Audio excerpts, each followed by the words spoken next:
There are mistakes you make that cost you a momentary embarrassment, and then there are mistakes that completely unravel your life, stripping away your pride, your career, and your worldview in one fell swoop. When senior flight attendant Cassie Montgomery looked down her nose at the exhausted black woman in a faded hoodie, she thought she was merely putting a nuisance in her place. She laughed, a sharp, condescending sound that echoed through the first-class cabin, certain that this woman's premium ticket was a glitch or a fraud. She had no idea that within 2 hours, the entire multi-million-dollar aircraft would change its trajectory specifically for the woman she was humiliating, and that her own career was about to experience a catastrophic crash landing. Terminal 5 at London Heathrow Airport was a chaotic symphony of rolling luggage, frantic announcements, and the low, anxious hum of thousands of travelers desperate to get to their destinations. For Dr. Naomi Wilkins, the noise was just white background static. She was running on exactly 0 hours of sleep over the past 2 days, having just overseen a grueling 48-hour medical summit that culminated in an emergency, life-saving pediatric heart surgery at a local London hospital.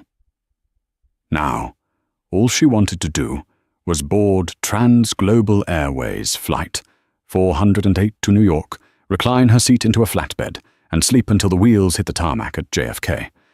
Naomi had dressed for comfort, not for the runway.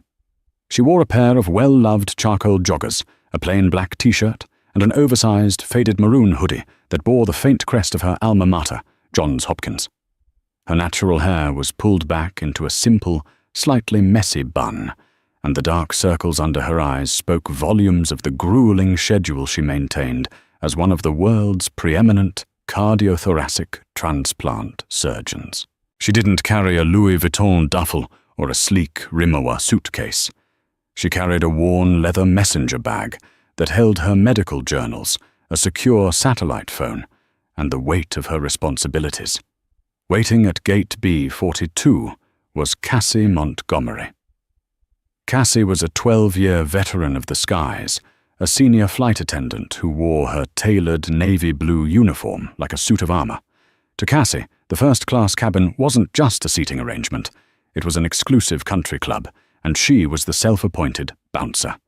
She prided herself on being able to spot new money, no money, and imposters from 50 paces. She was currently vying for the highly coveted position of chief purser on the airline's flagship international routes, a promotion that would come with a significant pay bump and the prestige she so desperately craved. As the boarding announcement for first-class and elite tier members echoed through the terminal, Naomi adjusted the strap of her messenger bag and joined the short, exclusive line.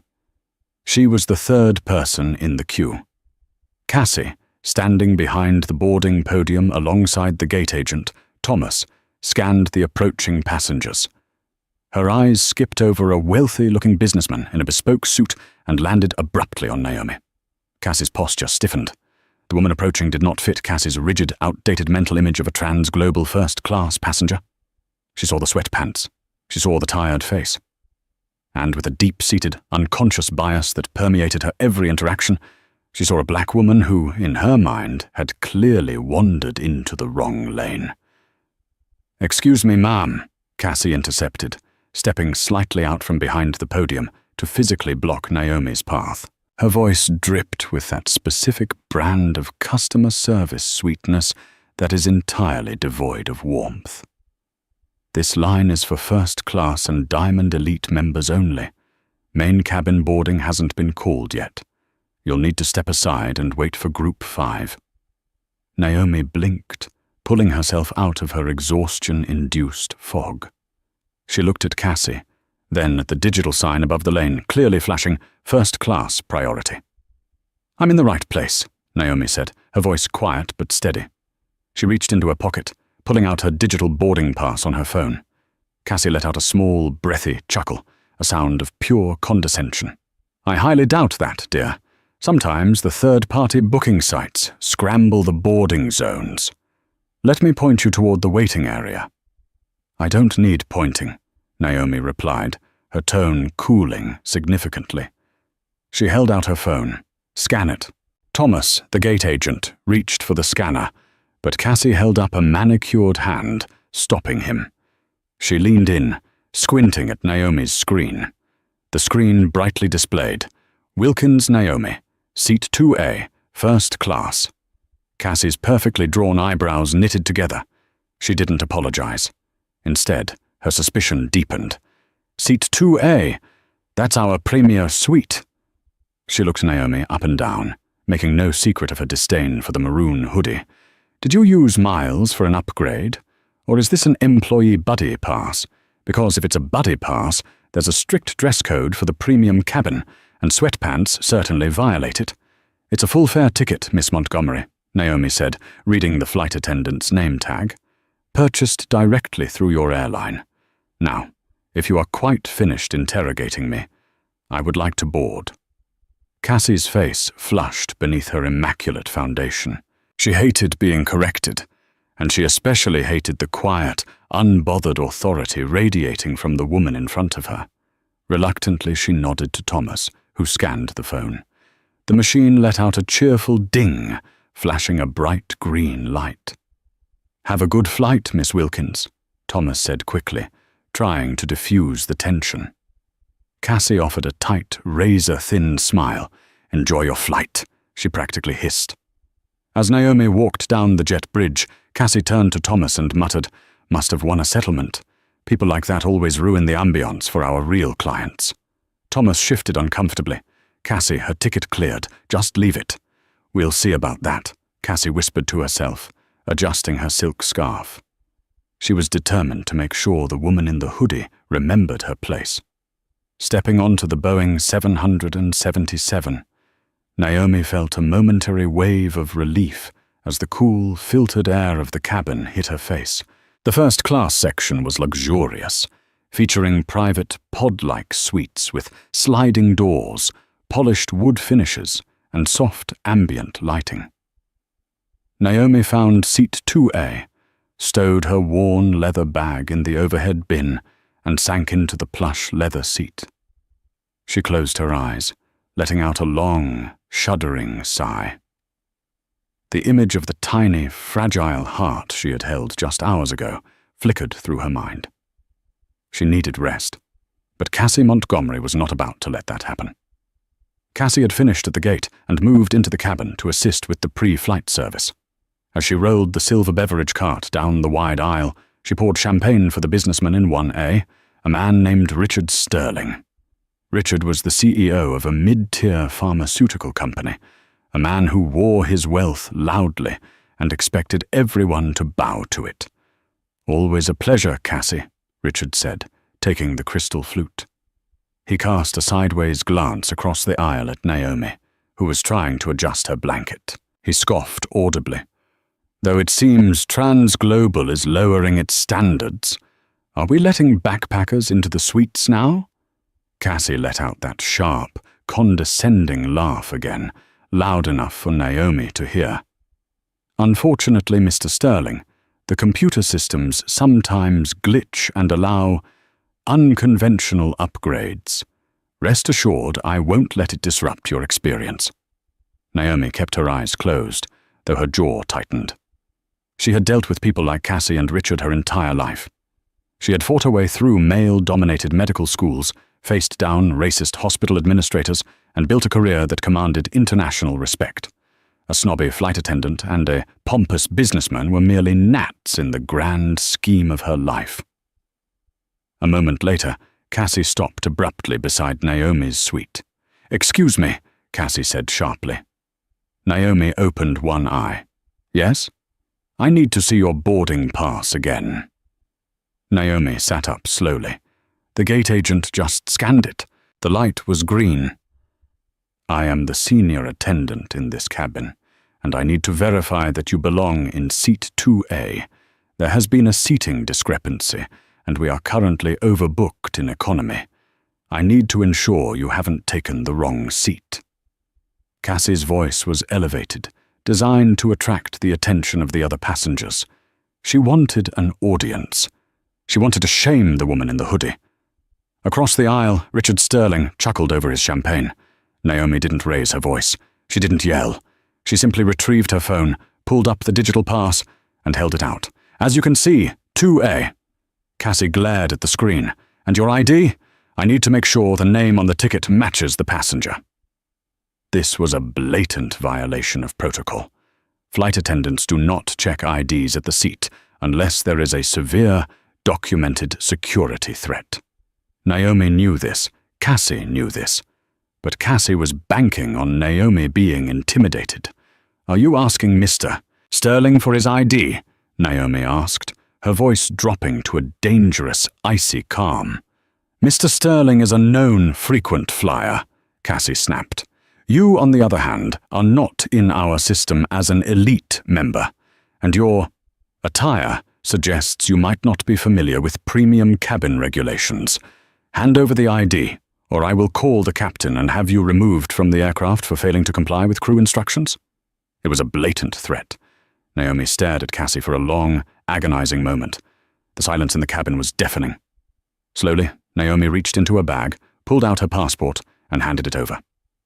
Cassie snatched it, opening it with a flourish. She read the name. Dr. Naomi Wilkins. Cassie's eyes flickered, but her arrogance refused to let her back down. "A doctor? Well, Dr. Wilkins, make sure you keep your area tidy. We don't want any messes." She shoved the passport back into Naomi's hands and strutted away without offering a pre-flight beverage or a hot towel. Naomi placed her passport back in her bag.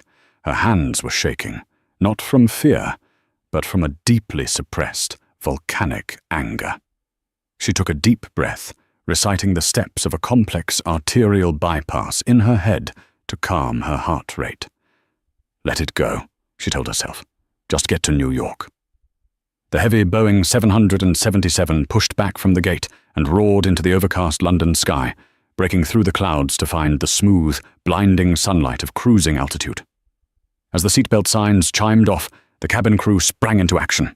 For the next hour, Cassie made it her personal mission to ensure Naomi felt entirely unwelcome. When the dinner service began, Cassie served Richard Sterling first, offering him the filet mignon with a fawning smile. When she reached Naomi, she didn't offer a menu. "We only have the vegetarian pasta left," Cassie stated flatly, practically tossing the hot foil-covered tray onto Naomi's tray table. "I pre-ordered the salmon," Naomi corrected quietly. "Well, it's gone," Cassie lied without missing a beat. "You should be grateful you're getting a hot meal at all. Now I have paying customers to attend to." Naomi pushed the tray away, her appetite entirely gone. She pulled out her secure satellite phone to check her emails, connecting to the aircraft's high-speed Wi-Fi. Meanwhile, behind the locked, bulletproof door of the cockpit, the atmosphere was drastically different from the petty drama unfolding in first class. Captain David Harrison, a 20-year veteran with a shock of silver hair and a calm demeanor, was monitoring the autopilot when a high-priority message flashed across the ACR's, Aircraft Communications, Addressing and Reporting System screen. The notification was accompanied by 3 sharp, rapid chimes, a sound reserved for severe emergencies or direct company overrides. First Officer Miller leaned forward, reading the screen. "Captain, you're going to want to see this. It's an override message from Trans-Global Corporate Dispatch. Priority Level 1. Captain Harrison frowned, pulling the message up on his primary display. His eyes scanned the green text, widening with every line. Urgent diversion mandate. Flight 408 LHR JFK. Immediate reroute to Boston, Logan International, BOS. Medical emergency. Critical time-sensitive transport. Passenger in seat 2A, Dr. Naomi Wilkins, is required on the ground in BOS within 4 hours. Authorization. CEO Alan Bradford and U.S. Dept of Health. Clearance granted for maximum cruise speed. ATC Boston is clearing airspace. Captain Harrison sat back, stunned. Airlines did not divert fully loaded international flights, costing tens of thousands of dollars in fuel, logistics, and compensation for a single passenger, unless that passenger was a head of state or the situation was of monumental life-or-death magnitude.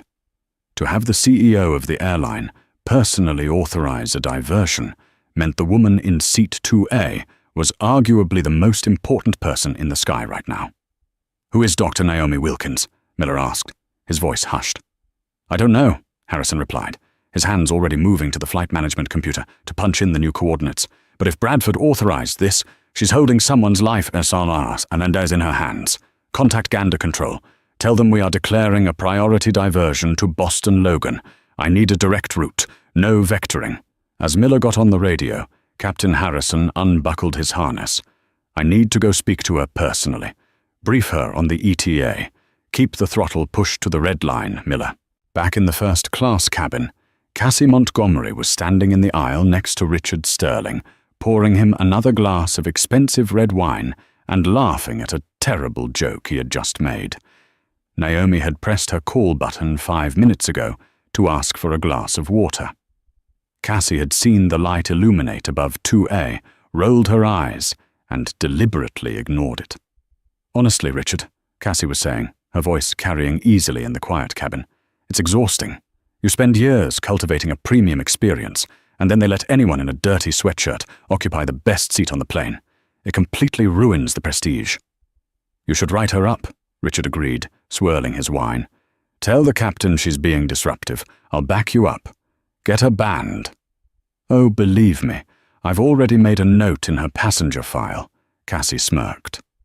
She finally turned her head toward Naomi, who was staring out the window, ignoring them. "Some people just don't know how to behave when they're allowed out of economy." At that exact moment, the heavy, reinforced cockpit door clicked open. Captain David Harrison stepped out into the forward galley, adjusting his jacket. He looked serious, his eyes immediately scanning the first-class cabin. Cassie's posture instantly straightened. She plastered on her most professional, beaming smile. A visit from the captain was rare, and she wanted to look flawless. She quickly stepped away from Richard and intercepted Harrison. "Captain Harrison, everything all right up front?" Cassie asked, her voice dripping with artificial sweetness. "Can I get you a coffee? Or perhaps you're here to deal with a passenger issue?"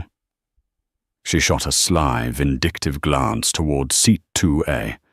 Captain Harrison barely looked at Cassie. He walked right past her extended hand, his expression focused and urgent. "Excuse me, Cassie, I don't have time," Harrison said briskly, moving down the aisle. Cassie blinked, her smile faltering as she turned to watch him. To her absolute bewilderment, the veteran pilot marched straight to the suite of the woman in the faded maroon hoodie. Captain Harrison stopped at seat 2A. He didn't just stand there, he slightly bowed his head, an undeniable gesture of deep respect, and spoke in a voice clear enough for both Cassie and Richard to hear. "Dr. Wilkins, I am Captain Harrison. I just received a Level 1 override from our CEO, Alan Bradford, and the United States Department of Health." Naomi looked up from her phone, her eyes suddenly sharp and focused. "They found a match?" she asked, her voice entirely different now, authoritative, commanding, and lacking any trace of the exhaustion she had shown earlier. "Yes, ma'am," Captain Harrison replied, his tone reverent. "A pediatric donor heart just became available at Massachusetts General. We have been ordered to abandon our route to JFK. I am personally diverting this aircraft to Boston Logan. Air traffic control is currently clearing a direct path for us, and we will have you on the ground in exactly 3 hours and 42 minutes.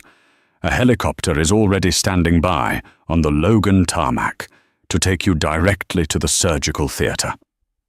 Cassie Montgomery stood frozen in the aisle, the silver wine carafe slipping slightly in her trembling grip, the blood completely drained from her face, leaving her perfectly applied makeup looking like a grotesque mask. The condescending laugh she had shared with Richard died in her throat, replaced by a suffocating, icy dread.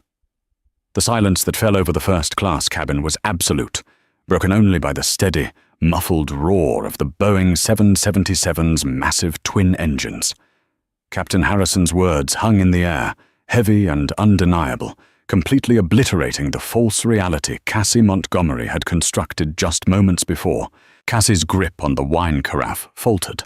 a few drops of ruby-red liquid splashing onto the pristine carpet. She stared at Naomi Wilkins, the woman she had dismissed as a fraud, a nuisance, a backpacker who didn't belong. The faded Johns Hopkins hoodie suddenly didn't look like cheap streetwear. It looked like the armor of someone who had been awake for 2 days saving lives, someone so genuinely important that the CEO of Trans-Global Airways was bending the sky to her will.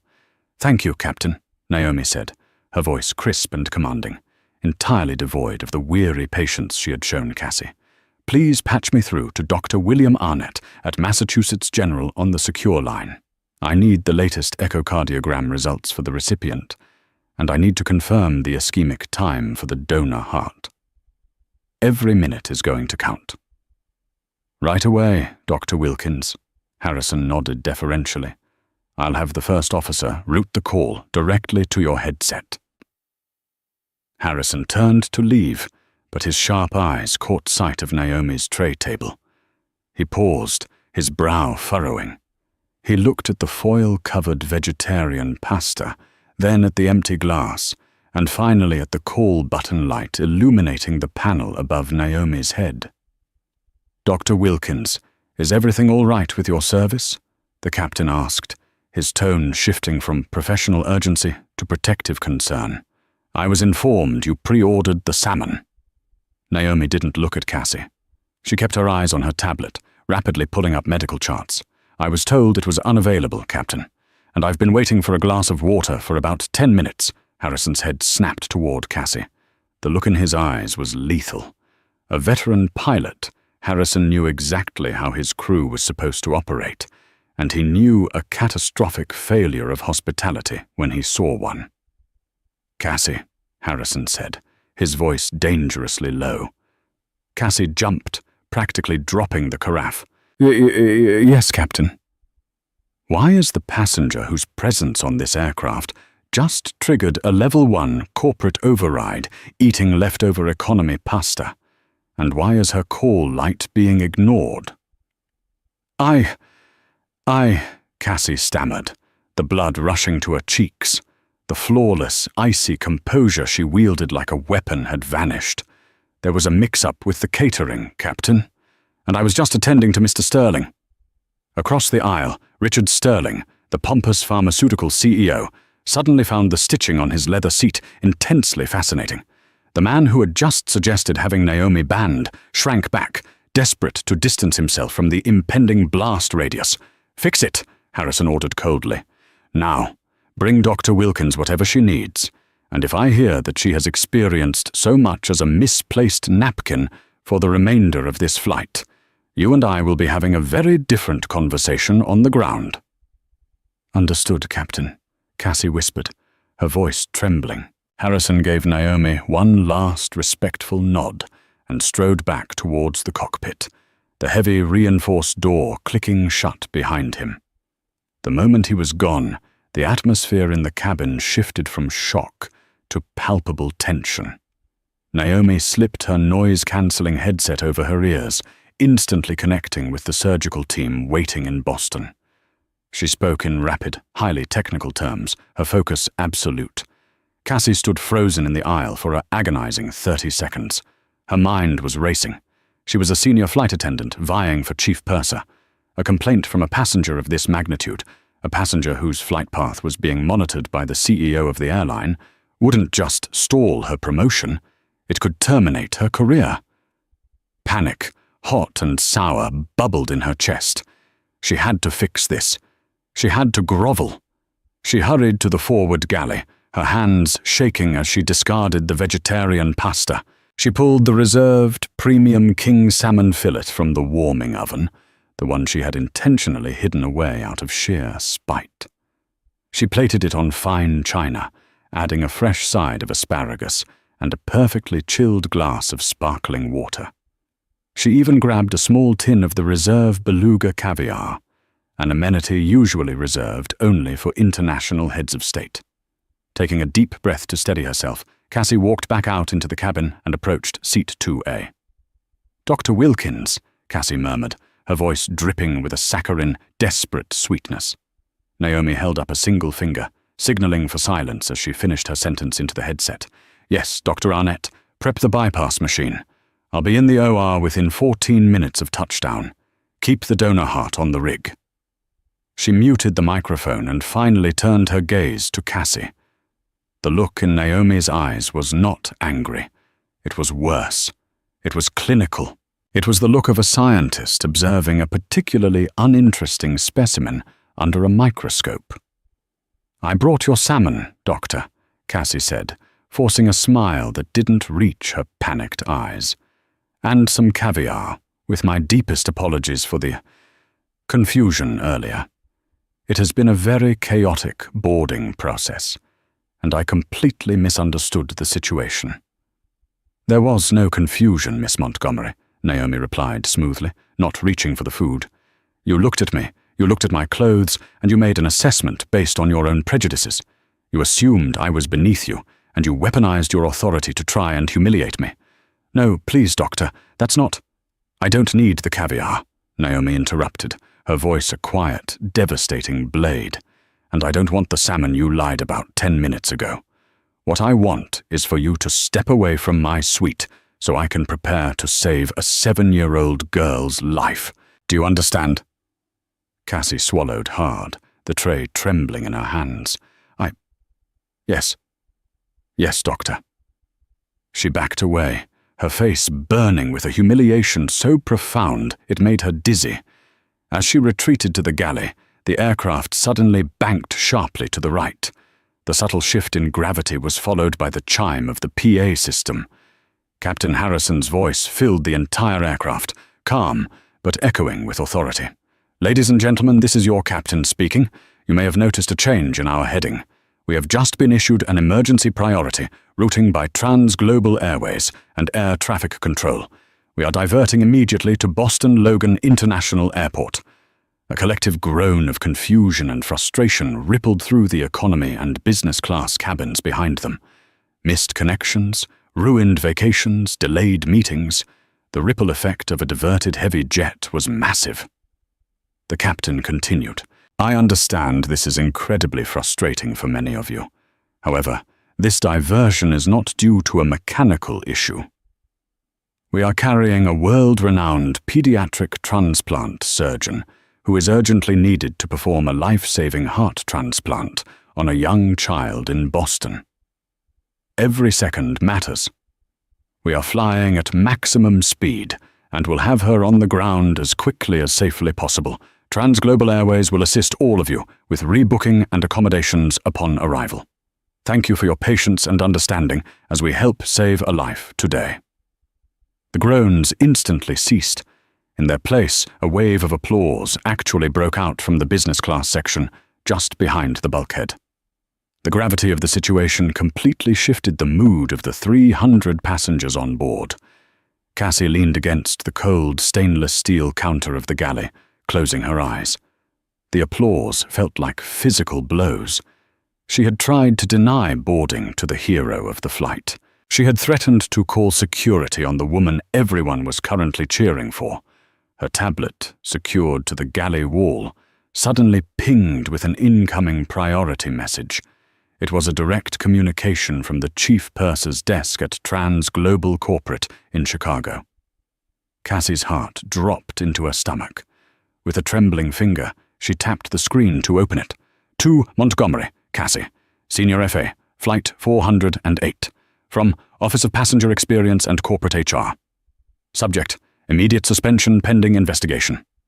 Miss Montgomery, we have received a priority report from Captain Harrison regarding a severe breach of protocol and discriminatory passenger conduct directed at Dr. Naomi Wilkins, Seat 2A. Given the high-profile nature of this flight, and CEO Alan Bradford's direct oversight of Dr. Wilkins' transport, your behavior has been flagged as a critical liability to Trans-Global Airways. Upon landing at Boston Logan, you are to hand over your duties to the secondary senior attendant. You are suspended without pay, effective immediately, pending a full internal review. Your application for chief purser has been permanently withdrawn. Report to the local base manager upon disembarkation." Cassie stared at the screen, the words blurring as tears of pure, selfish panic finally spilled over her eyelashes. The career she had built over 12 years, the prestige she guarded so fiercely, the promotion she thought she deserved, all of it was gone, evaporated in the span of 2 hours. She looked through the galley curtain toward seat 2A. Dr. Naomi Wilkins was entirely oblivious to Cassie's breakdown, her eyes locked on her tablet, her mind already in the operating room, doing the real, vital work that actually mattered. The remaining 2 hours and 40 minutes of Trans-Global Flight 408 were a masterclass in agonizing, suffocating tension. The massive Boeing 777 was no longer just a commercial airliner crossing the Atlantic. It had been transformed into a multi-million-dollar, high-speed medical transport vehicle, tearing through the stratosphere at its absolute maximum Mach limit. The muffled, continuous roar of the twin GE-90 engines reverberated through the floorboards, a physical manifestation of the urgency propelling them toward Boston. For Dr. Naomi Wilkins, the aircraft's cabin had completely dissolved. She was no longer sitting in seat 2A of a luxury suite. Mentally, she was already standing under the blinding surgical lights of Operating Room 4 at Massachusetts General Hospital. She remained tightly tethered to a secure satellite headset, coordinating the deeply complex logistics of a pediatric heart transplant from 35,000 feet in the air. Her tablet was illuminated with continuous streams of data: the donor heart's ischemic time, the recipient's current pulmonary resistance, and the specific aortic cross-clamp protocols required for a child of 7. She spoke in rapid, clinical bursts to Dr. William Arnett on the ground, completely oblivious to the swirling drama around her. For Cassie Montgomery, however, time had warped into a slow, excruciating march towards the executioner's block. Stripped of her perceived authority and utterly paralyzed by the suspension email glaring from her galley tablet, Cassie was forced to complete the remainder of her cabin duties as a ghost in her own domain. The first-class section, a space she had treated as her personal, exclusive country club for the past 12 years, now felt like a hostile, claustrophobic prison. Her movements, usually characterized by a sharp, arrogant confidence, were now jerky, hollow, and defensive. She actively avoided making eye contact with anyone, but she could feel the heavy, judgmental stares of the premium cabin passengers burning into her back. They all knew. The captain's unprecedented announcement had made it perfectly clear who the woman in the faded maroon hoodie was, and by extension, it made it perfectly clear how monumentally Cassie had failed. The whispers rustled through the cabin like dry leaves, a constant, humiliating soundtrack to her downfall. Across the aisle in seat 1A, Richard Sterling, the pompous pharmaceutical CEO who had previously mocked Naomi and encouraged Cassie to have her banned, was experiencing his own distinct brand of panic. He was a man who traded on connections, leverage, and power. He had just spent an hour loudly insulting a woman who was not only a world-renowned pediatric surgeon, but clearly possessed enough institutional weight to have a major airline CEO divert a heavy jet on her behalf. In Richard's calculating mind, this was a networking disaster. Desperate to salvage his image and distance himself from the toxic fallout surrounding Cassie, Richard attempted a pathetic, utterly transparent pivot. As Cassie moved silently past him to collect empty glassware, Richard loudly cleared his throat, leaning as far across the wide aisle toward Naomi's suite as his seatbelt would allow. He smoothed his bespoke silk tie, plastering on a smile of forced, sickening camaraderie. "Dr. Wilkins," Richard ventured, his voice a desperate blend of backtracking guilt and corporate sycophancy. "Excuse me, Dr. Wilkins, I just wanted to say, what you do, it's truly remarkable work. Truly. I'm Richard Sterling, CEO of Sterling Pharma. I actually serve on the board of a few major medical charities myself. My foundation does a lot of grant matching. If there's anything we can do to support your hospital's pediatric wing..." He reached into his tailored suit jacket, pulling out a thick, embossed business card, holding it out across the aisle like a peace offering. Naomi did not even turn her head. She didn't blink.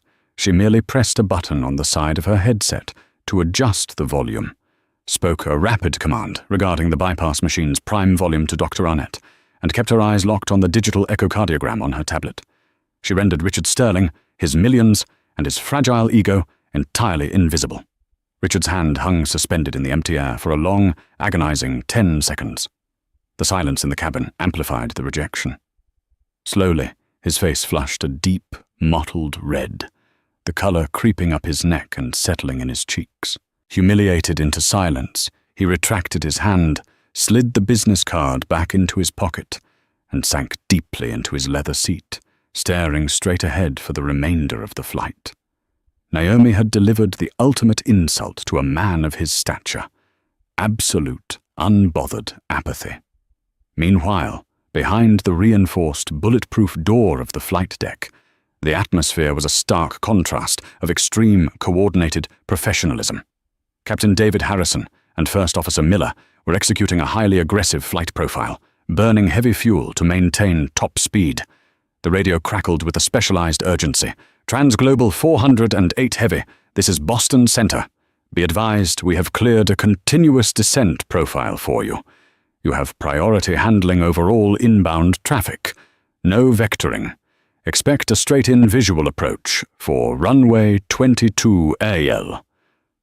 "Copy that, Boston Center," Captain Harrison replied, his hands steadily adjusting the throttle quadrants. 408 Heavy is maintaining maximum forward speed. We appreciate the clear deck. 408 Heavy, be advised, Medflight 7 is currently holding position on the remote tarmac pad Charlie 4. Massport Police and Fire Rescue have secured the perimeter. They are ready for your VIP upon wheels down. Understood, Boston. We are beginning our initial descent now. Harrison toggled the PA system, the dual chime echoing through the massive aircraft. Flight attendants, prepare the cabin for an immediate priority landing. Dr. Wilkins, please ensure your belongings are secured. The ground transport team is in position and waiting. The Boeing 777 banked sharply, the nose dipping as it began a rapid, steep descent into the Boston airspace. Instead of the usual gradual staircase-like descent patterns that take 20 minutes, Harrison brought the heavy jet down fast, the air brakes rumbling against the wings to control their immense momentum. In the cabin, Cassie had to force her trembling legs to move. Safety regulations dictated that she had to complete the final cabin check, ensuring all tray tables were stowed and seat backs were upright. It was an agonizing walk of shame. As she moved through the first-class cabin, she felt like a dead woman walking. When she reached row 2, she stopped, her hands gripping the edge of the suite divider. She looked at Naomi. She wanted to apologize again. She wanted to beg for a retraction, to plead for her 12-year career. But the aura radiating from the surgeon was so electric with purpose, so intensely focused on the life-and-death reality awaiting her on the ground, that the words died in Cassie's throat. Naomi's faded maroon hoodie now looked like the armor of a general heading into battle. The surrounding passengers watched her with undisguised, reverent awe. Cassie realized, with a sickening drop in her stomach, that she was entirely irrelevant to this woman's world. She completed the safety check in total silence and strapped herself into the forward jump seat, closing her eyes as the plane broke through the low-hanging coastal clouds. The heavy aircraft hit the tarmac at Boston Logan International Airport with a firm, decisive thud. The thrust reversers roared with deafening power, pressing the passengers forward in their seats as the plane rapidly decelerated. Captain Harrison did not guide the aircraft towards the bustling, crowded international terminals. Instead, he steered the massive jet off the main runway and directed it straight toward a secured, isolated remote stand at the far edge of the airfield.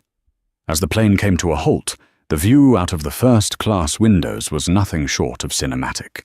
A tight perimeter of Massport Police SUVs surrounded the parking stand, their light bars flashing in a dazzling, blinding display of red and blue against the overcast afternoon sky. 2 large yellow airport fire trucks stood by as a precaution, but the most commanding presence on the tarmac was parked less than 50 yards away from the aircraft's nose. A sleek, state-of-the-art Boston Med-Flight helicopter. Its massive rotors were already spinning at full speed, generating a deafening, rhythmic thrum that vibrated violently against the Boeing's fuselage and whipped the tarmac dust into a frenzy. "Cabin crew, disarm doors and cross-check," First Officer Miller announced over the PA. "Deploy forward stairs immediately." Cassie mechanically unbuckled her harness, her hands shaking so badly she could barely grip the heavy door handle. Before she could even initiate the opening sequence, the forward left door was wrenched open from the outside by the waiting ground crew, pushing a set of motorized metal stairs against the fuselage. Before Cassie could step forward to assist, the flight deck door swung open. Captain Harrison stepped out, completely bypassing standard disembarkation protocols. He didn't look at Cassie. He walked directly past her, his eyes fixed on seat 2A. "Dr. Wilkins, we are here," Harrison said, his voice cutting through the noise of the helicopter rotors, bleeding into the cabin. "Your escort is ready. The sky is yours." Naomi stood up, smoothly slinging her worn leather messenger bag over her shoulder. She finally pulled her headset down around her neck and looked around the cabin. Her eyes swept past Richard Sterling, without a flicker of recognition, and finally settled briefly on Cassie Montgomery. There was no gloating in Naomi's expression. There was no petty victory, no smirk, no demand for an apology. There was only the cold, hard, clinical reality of consequence. It was a look that said, "I have a life to save, and you have a life to rebuild." "Thank you, Captain Harrison," Naomi said, extending her hand to the pilot, her grip firm and resolute. "You, your first officer, and Boston ATC just bought a little girl the exact amount of time she needs. I won't forget it." As Naomi turned and walked toward the open aircraft door, the tension in the cabin finally broke. It started in the business class section behind the bulkhead and rippled forward. Spontaneous, genuine applause erupted. The wealthy executives, the weary travelers, and even the economy passengers peering through the parted curtains joined in, clapping for the woman in the sweatpants who was carrying the weight of a child's survival on her shoulders. Naomi paused at the top of the stairs, the downdraft from the Med-Flight helicopter whipping her hair around her face. She offered a brief, polite wave to the cabin, then turned and rushed down the metal steps, disappearing into the blinding Boston sunlight and stepping directly into the waiting arms of the medical transport team. Within seconds, the helicopter's engine pitch whined to a high scream. It lifted off the tarmac with aggressive speed, banking sharply over the harbor and tearing towards the skyline of downtown Boston, leaving Flight 408 sitting in the heavy, silent wake of its departure. With Dr. Naomi Wilkins gone, the adrenaline that had sustained Flight 408 evaporated instantly, leaving behind the cold, bureaucratic, and highly scrutinized reality of a diverted heavy jet. The passengers were instructed to remain seated as Trans-Global ground staff boarded to coordinate the logistics of getting the plane refueled, re-cleared by air traffic control, and back en route to New York. The first-class cabin, previously a theater of quiet luxury, felt like a crime scene waiting for the investigators to arrive. For Cassie Montgomery, the nightmare was no longer impending. It had arrived with the subtle, definitive click of the aircraft's forward door reopening. A stern-looking woman in a sharply tailored charcoal blazer boarded the aircraft, bypassing the flight deck entirely. She walked with a terrifying, predatory calm straight into the forward galley. Her silver magnetic name badge caught the harsh overhead light. Brenda Carmichael, Northeast Regional Base Manager, Trans-Global Airways. Brenda was known throughout the company as a corporate executioner, the woman dispatched only when a situation had reached a critical, unmanageable level of liability. She did not look happy. "Cassie Montgomery," Brenda stated. It wasn't a question. Her voice was clipped, quiet, and entirely devoid of the artificial customer service warmth Cassie had weaponized earlier. Cassie swallowed hard, her throat feeling as though it were lined with crushed glass. She backed against the stainless steel beverage cart, her manicured hands trembling so violently she had to clasp them together. "Yes, Miss Carmichael. Please, if you would just let me explain the situation at the gate." The passenger's attire was highly irregular for the premium cabin, and I was merely attempting to uphold our brand standards. "Stop talking," Brenda interrupted, raising a single authoritative hand. "Do not utter another syllable. Every word out of your mouth right now is a recorded human resources liability, and frankly, I have zero interest in your justifications. The CEO of this airline, Alan Bradford, personally called my office 22 minutes ago. Do you have any idea how rare it is for the chief executive to call a regional manager on a Sunday afternoon?" Cassie's breath hitched. "The CEO?" Mr. Bradford wanted absolute, visual confirmation that the senior flight attendant, who actively harassed and attempted to deny boarding to Dr. Naomi Wilkins was physically removed from company property before this aircraft took off again, Brenda said, her voice dropping to a harsh, venomous whisper to keep the conversation contained to the galley. "Dr. Wilkins is one of the premier pediatric cardiothoracic transplant surgeons on the planet. She was flying to save the 7-year-old daughter of a federal judge, and you, Miss Montgomery, threatened to have her escorted off the aircraft by security because you didn't approve of her hooded sweatshirt." Cassie felt the cabin spin, the walls of the galley closing in on her. "I didn't know who she was. The system just showed an upgrade. It doesn't matter if she was a surgeon or a school teacher," Brenda snapped, her composure cracking, just enough to let her genuine fury bleed through. "You didn't just break basic customer service protocol, Cassie. You exhibited blatant, textbook discrimination. You humiliated a passenger who had every legal right to be in that seat. And in doing so, you have opened trans-global airways up to a colossal public relations catastrophe and potential litigation." Across the aisle, Richard Sterling, the pompous pharmaceutical executive who had egged Cassie on and suggested she write Naomi up, suddenly stood up. He smoothed his expensive tie, attempting to project an air of wealthy authority. "Excuse me, Miss Carmichael," Richard interjected smoothly, hoping to salvage his own image in front of the other passengers who were now openly staring. "I witnessed the entire exchange. The flight attendant here was simply doing her job. The woman in question was quite uncooperative." Brenda turned her glacial stare onto Richard. She had already read the preliminary incident report filed by Captain Harrison from the cockpit. "Mr. Sterling, unless you would like me to involve the Federal Aviation Administration regarding passenger interference in a crew dispute, I suggest you sit down, fasten your seatbelt, and remain silent for the duration of this delay." Richard's face flushed a deep, mottled red. Stripped of his perceived power, he sank back into his leather suite, utterly defeated by the base manager's unwavering authority. Brenda turned back to Cassie, extending an open palm. "Hand over your company tablet, your security badge, and your wings right now."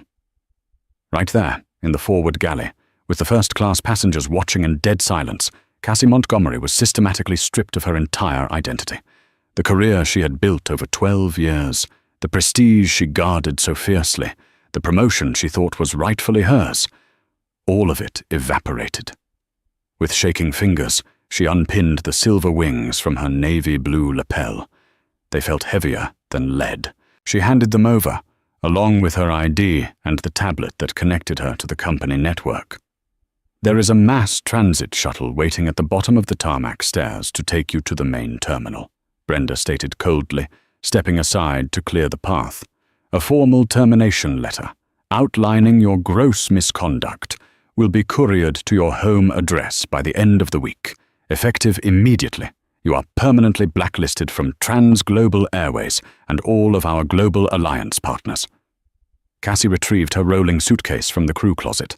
The walk down the aisle and out the forward door was the longest, most agonizing journey of her life. She was entirely alone. Not a single member of the crew said goodbye. Captain Harrison remained locked in the flight deck, refusing to acknowledge her departure. The passengers she had catered to for years watched her leave with expressions ranging from pity to outright disgust. As she descended the metal stairs to the unforgiving Boston tarmac, the roar of the auxiliary power unit drowned out her quiet, desperate sobs. Underscore. Underscore, underscore. Underscore, underscore, underscore, underscore, underscore, underscore, underscore, underscore, underscore, underscore, underscore, underscore, underscore. Meanwhile, miles away in the sterile, high-stakes environment of Massachusetts General Hospital, Dr. Naomi Wilkins was entirely disconnected from the corporate drama she had left behind.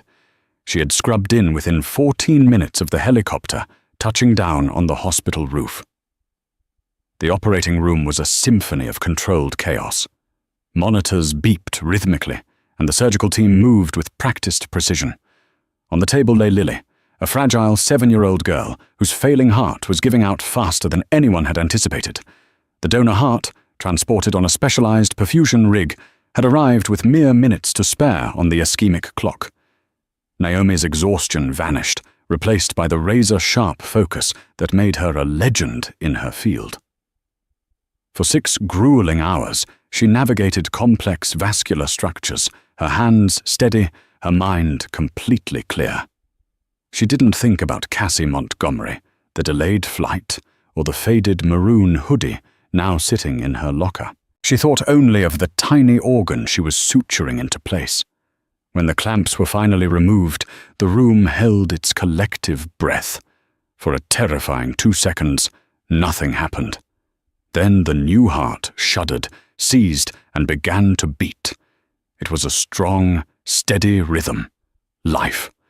Naomi stepped back, allowing her assisting surgeons to begin the closure. She pulled down her surgical mask, let out a long, shuddering sigh, and finally allowed herself to feel the crushing weight of the past 50 hours. When she finally emerged from the surgical wing, showered and dressed in fresh scrubs, she turned her personal phone back on. It immediately froze, overwhelmed by a barrage of notifications. She had hundreds of text messages, missed calls from major news networks, and an inbox flooded with corporate emails. The story had leaked. A passenger in row 3, a freelance journalist flying home from London, had overheard Cassie's initial harassment, recorded a subtle audio clip of the exchange, and documented the captain's subsequent dramatic announcement. By the time Flight 408 finally touched down in New York, the passenger had published a detailed, searing account on social media. It had gone violently viral. The headline, "Hero Surgeon Harassed by Racist Flight Attendant Before Saving Child's Life," dominated the internet. The stark contrast between the flight attendant's petty cruelty and the surgeon's life-saving mission struck a massive cultural nerve. Trans-Global Airways was forced into immediate, aggressive damage control. By 8 o'clock the next morning, CEO Alan Bradford held a live press conference. He offered a profound, unconditional public apology to Dr. Wilkins, explicitly denouncing the discriminatory actions of his former employee. To mitigate the PR disaster, he announced a $500,000 corporate donation to the Pediatric Cardiology Wing at Johns Hopkins in Dr. Wilkins' name, and confirmed to the global press that the flight attendant involved had been permanently terminated and blacklisted. For Cassie Montgomery, the hard karma of reality set in over the following months. The airline industry is a remarkably small, tightly networked world. A high-profile, extremely public termination for gross discrimination meant that her resume was radioactive. No premium carrier, no budget airline, and not even the private charter companies would grant her an interview. She was forced to sell her expensive downtown apartment, the one she had leased in anticipation of her chief purser salary. The designer clothes she wore to project wealth suddenly felt hollow and useless. She eventually found a job working the front desk at a mid-tier suburban hotel, a position that required her to wear a cheap polyester uniform and smile at guests who treated her with the same dismissive arrogance she had once inflicted on others. Every time a guest looked down their nose at her or dismissed her because of her name tag, Cassie was forced to remember the exhausted black woman in the faded hoodie. She was forced to live with the agonizing realization that she had authored her own destruction.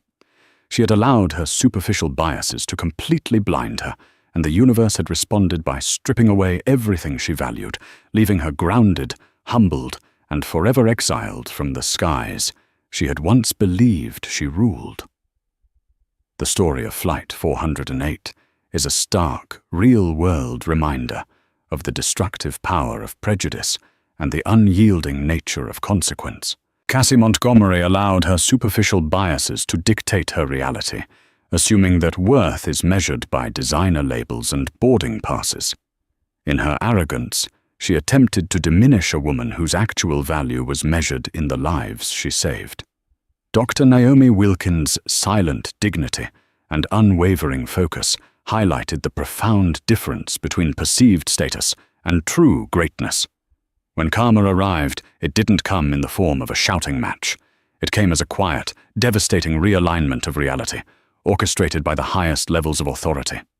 The universe has a profound way of exposing our deepest flaws, proving that the moment you look down on someone else, you are already setting the stage for your own spectacular fall.